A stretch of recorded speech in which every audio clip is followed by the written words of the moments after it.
Hi guys, hope you're all okay, like we all say at these moments. Um, I wanna do a couple of cards, do a bit of a check-in, and tell you what I've been up to. I've been a bit, at odds, as it turns out, with myself again.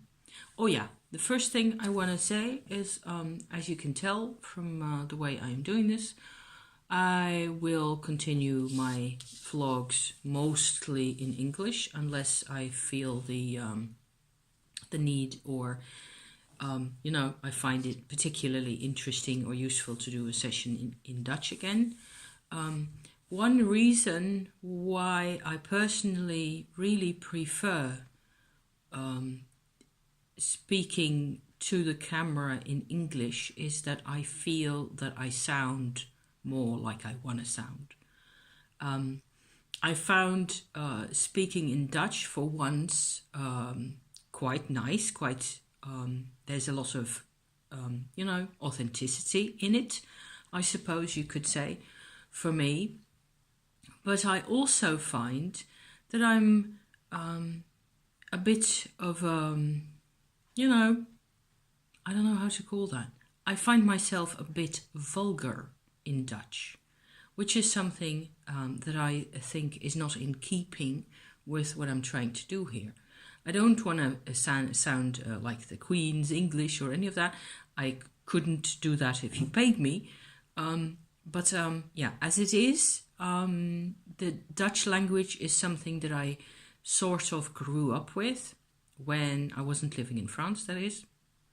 And most of my accent and my mannerisms, speech mannerisms and so on, are not from the part where I live now. So they tend to sound a bit coarse, or like I say, vulgar, or it is really the speech of Amsterdam most of all, and that is where I spent a larger part of my life. My father also originally came from Amsterdam, so I suppose there's a heritage there that I can hear when I listen to myself, and I find it's not necessarily totally unpleasant, but it's a different mindset also for me to be using Dutch instead of English, and it's really quite pleasant for me to use English because it's much more neutral, and I suppose I have the fluency so far as as I can.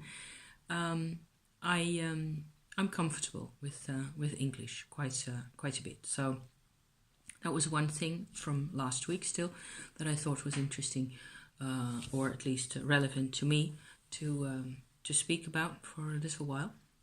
The other thing is that I have had a bit of a struggle with myself again, and I realized once I realized that it was again that I was fighting myself, which was a theme a couple of weeks ago, I felt much better again. So I thought it was pretty important to at least record that for posterity, for whatever it's worth, because we tend to fight so many things, and we think always, especially when it makes us feel, depressed or claustrophobic even, or incapacitated and paralyzed and all those things. When you're struggling with all that type of thing, maybe that's my suggestion for you again today, as just like I suggested it to myself, is that you're not actually fighting the thing out there, the person or people, the events, the story or whatever it was. The what led up to it for me was I was reading a crime novel, and it was a bit more than I bargained for. It was a bit on the heavy side, so to speak. And I find it hard to deal with that type of stuff. I'm really a big child inside, and I can't bear violence really well. And so you'd wonder why I read crime novels at all. I wonder too. I have no idea. I sometimes want to read ordinary things. I don't want always to be in the light working, tarot card reading, and mushroom investigating vibrations. I want to do normal stuff as well. So I try now and again to read a crime novel, and sometimes it's okay. I can read several novels by some authors at a stretch, without any problems really. I still cringe whenever something is really nasty, but it depends a bit. And there are some nasty things I just cannot accept, because also, especially when I know that some of that stuff is really out there. And so I found that actually I was, I had a bit of a discussion about this with my husband, because he owns most of those crime novels. And I was kind of, getting in his face about, why do you have to bring those type of books in the house? And why don't you tell me what it's about before I start reading that type of stuff? Because you should have told me, and stuff like that, So I'm also a bit silly.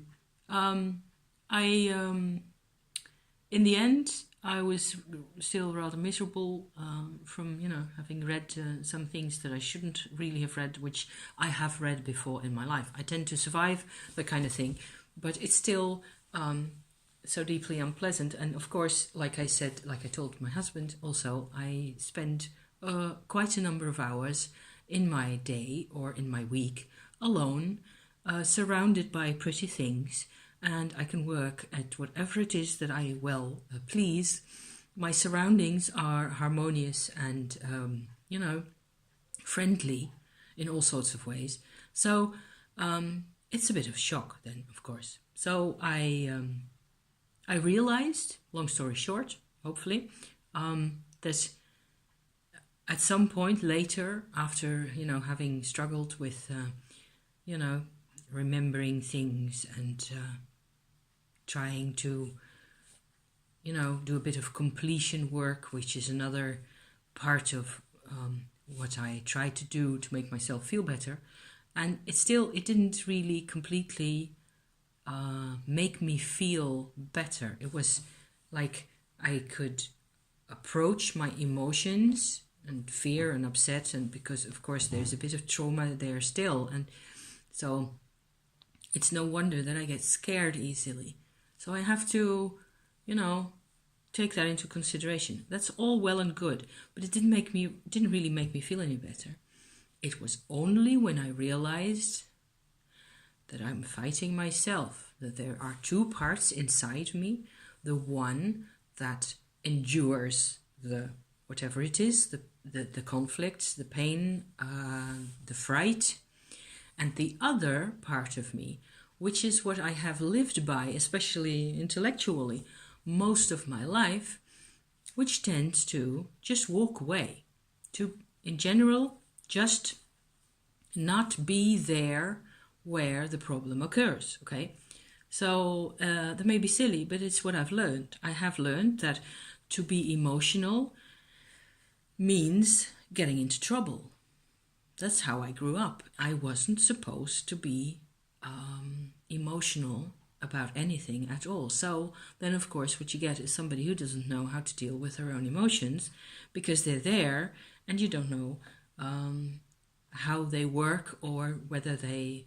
you can talk about astrology and all that, but it still hurts just the same, just as everybody else. So there's a part of me that sort of disapproves of the intensity, and the other part that resents not being understood. So both of those are really in there, opposite each other. And so as long as I am sort of shuttling back and forth between those two positions, blindly, more or less, and I haven't realized that I am trying to be those two things and they're fighting with each other, because they don't mix. Those two perspectives really don't mix.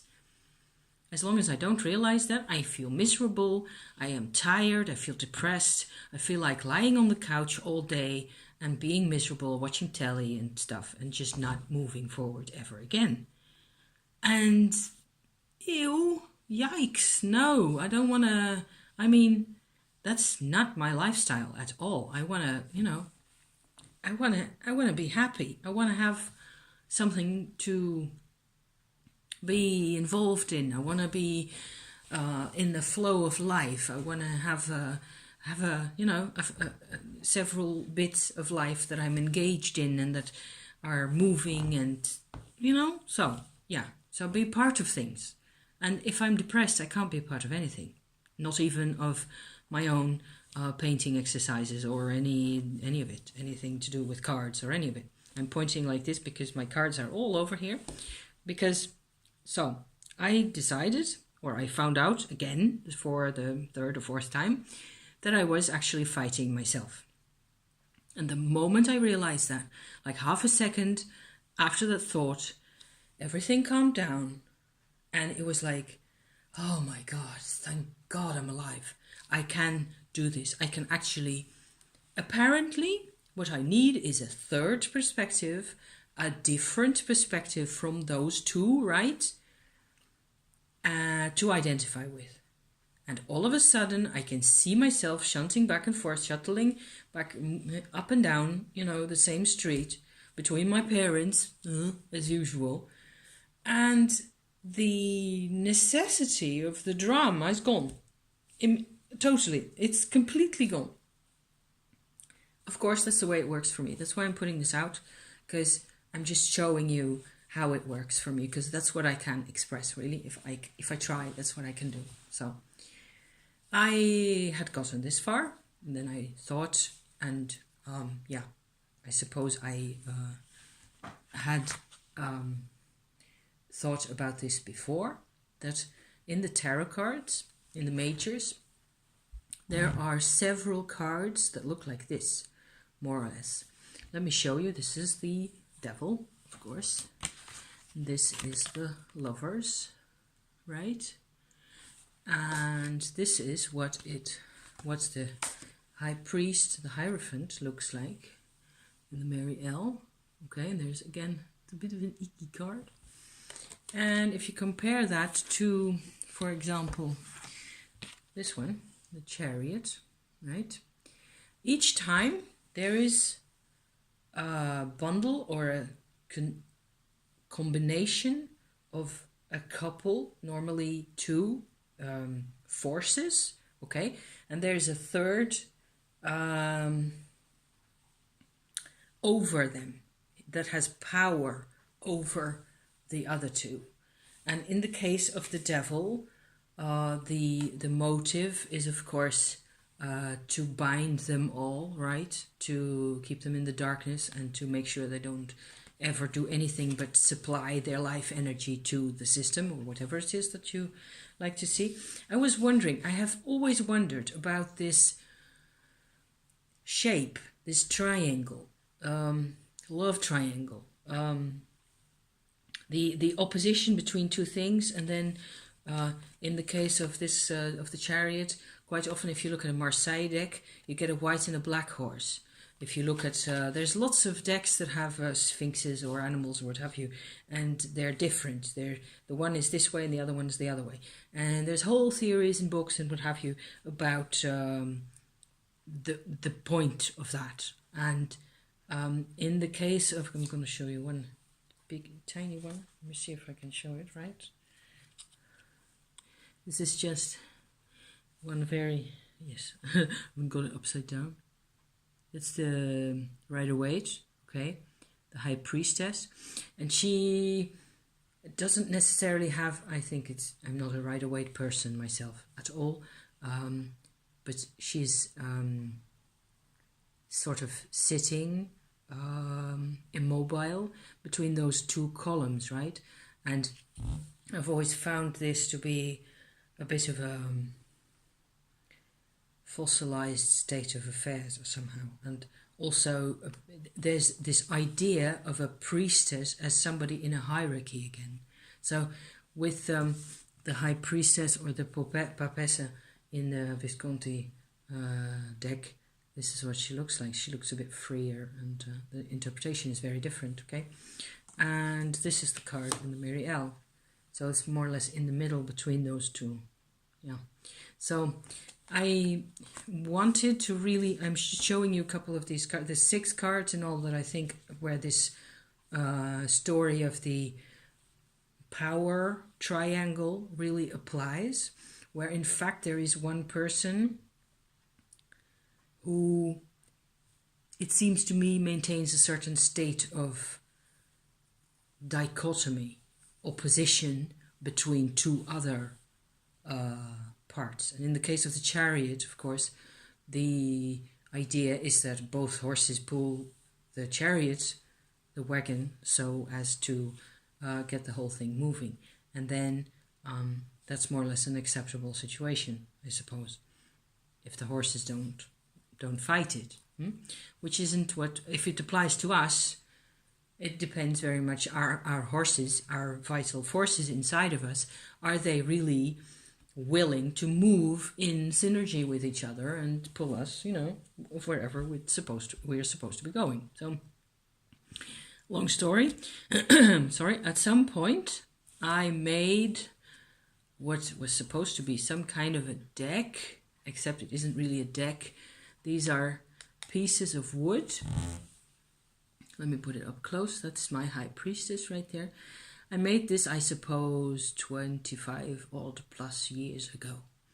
And I made 22 major arcana out of pieces of wood that fell when somebody was chopping off an outer layer of a tree stem. So these pieces are all different. That's my High Priest right there. And what struck me, why I am showing you this now, these are just the same cards that I showed you earlier. There's my Lovers right there. And you can see they are all 3 angels, okay? So there isn't really a difference between, could be like this as well, except it isn't really. There is, of course, some form of a hierarchy or a difference in level. This is my Chariot right here that I made. They're very much on their way somewhere in the moonlight. And then we have 2 more. We have the Temperance card, which looks like this. It's not really a card. It's just, they're bits of, you can see how choppy they look. I thought it was funny. I just picked up a handful or 2 handfuls of these pieces, and I was thinking of a deck, of course, back then. So this Temperance card here really shows these different rainbows all over the place, where it's more like the result of the mingling of the energies that produces effects that can be seen, and so on, something like that. I don't know. I'm just reinterpreting my own images. Only with the card of the Devil, this is my Devil thing here, could I not escape the power thing, the expression of the image of some sort of an image. Sorry for the ramble. I have a bit of a hard time focusing on what I'm trying to say here. Here are 2 little figures running around. They're not chained to the pedestal that the Devil is supposed to be sitting on. They're just running around because, in my interpretation, chaos and desperation and not knowing where you're at is a sign of somebody else is taking control of your thoughts, of what you were supposed to be doing, or your identity even. But he has another side, and the other side is a dragon right there. And I suppose that refers to what the same thing that applies to the Devil cards in all decks, really, is that the dragon represents some kind of a vital force, so a life force, okay, inside all of us. And that's supposed to be positive. That should be, the life force shouldn't be necessarily have to do with power, ever. They're 2 different things. So, because I didn't make any sense of this ever, I couldn't live with, I have never accepted a system. I have never accepted priests or gurus or authority in whatever way. I always think of people as being absolutely equal to each other. And so that's what I was trying to do. I was trying to make an egalitarian tarot, I suppose, where, I never really enjoy having people be like this. This is the other deck that I own, Voyager deck. This is the card of the Lovers. And everywhere there are a representation of mirror images and things like that. But there's also a rose breaking up like that. And it's like they're striving to become one and not succeeding because there's always these mirror images. And that's, I suppose, is really the illusion that we're dealing with, and also the fact that we're constantly searching in other people what can only be found within ourselves once we start looking for it, once we really know that that is what we want, and that is where we look, once we gain, I suppose, some kind of experience also, looking for our answers within ourselves and not in other people anymore. It can only be found, love and compassion and attention and consciousness and harmony and all the rest of it can only be found out there once we have found it within ourselves. So my sense of harmony and companionship and togetherness and what have you isn't going to be exactly the same as yours. But if we both, and you can see this a lot in the tarot community or in the online alternative pagan community, people are really looking for answers within themselves, and they're meditating and they're reading and they're laying out cards and stuff in order to get new information, in order to get a system or a process, a way of working where what's inside of us and what is outside of us are kind of linked together, and we can make more sense of things from there, from what we have gained inside. So I think that's essential.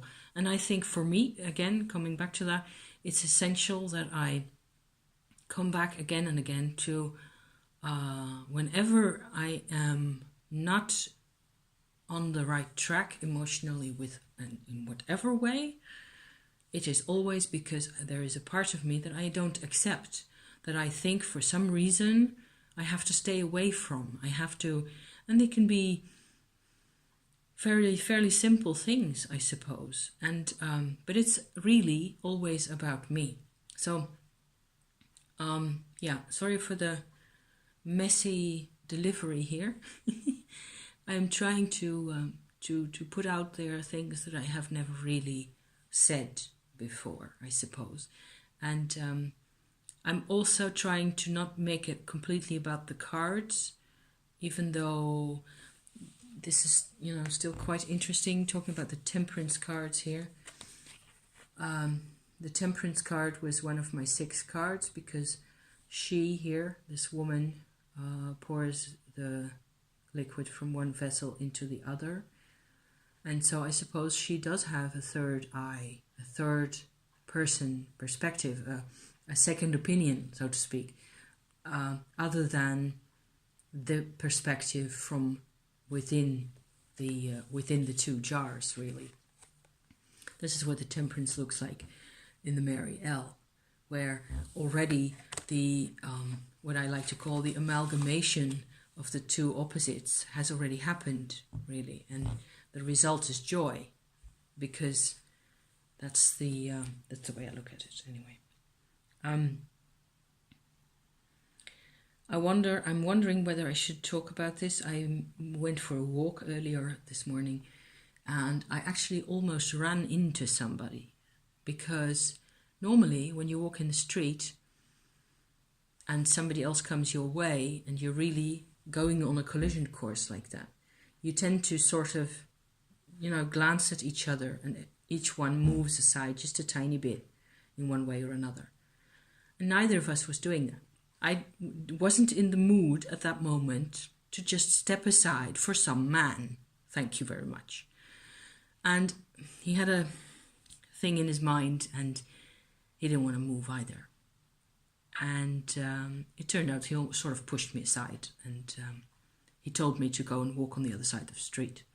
I could tell that from the two of us, he was the one with the bigger problem in his life. So what it did, I was a bit shaky after that, because this kind of thing never happened to me. No, nothing ever happens to me other than what I carry around in my brain, So I was a bit, I wasn't really scared, but I was a bit flummoxed and a bit, So I realized after that it was important not to just talk about the cards, right? And about the images and the pictures and whether you put this figure here or this figure there, or however you wanna look at those things. What matters to me is that I don't like to think in terms of opposition at all. And the level of opposition that I have integrated, because, like I said before, I identify with one half and then I identify with the other half. And because I identify with them, they, start banging into each other because they don't agree. What I have to do is unstick the identification from both of them, really. So I need a third person perspective. I need my perspective in this story. And in each case, I simply don't know until it happens, right, that I am involved with something again. I am identifying. I am stuck somewhere, and that's the challenge right there, to identify bit by bit where it is that I'm identifying, and then sort of move away, step away from that, step away from the Papa thing. There you go. Smurf, Lost Village. I have to step away from the Papa thing. I didn't know I was going to leave you with that.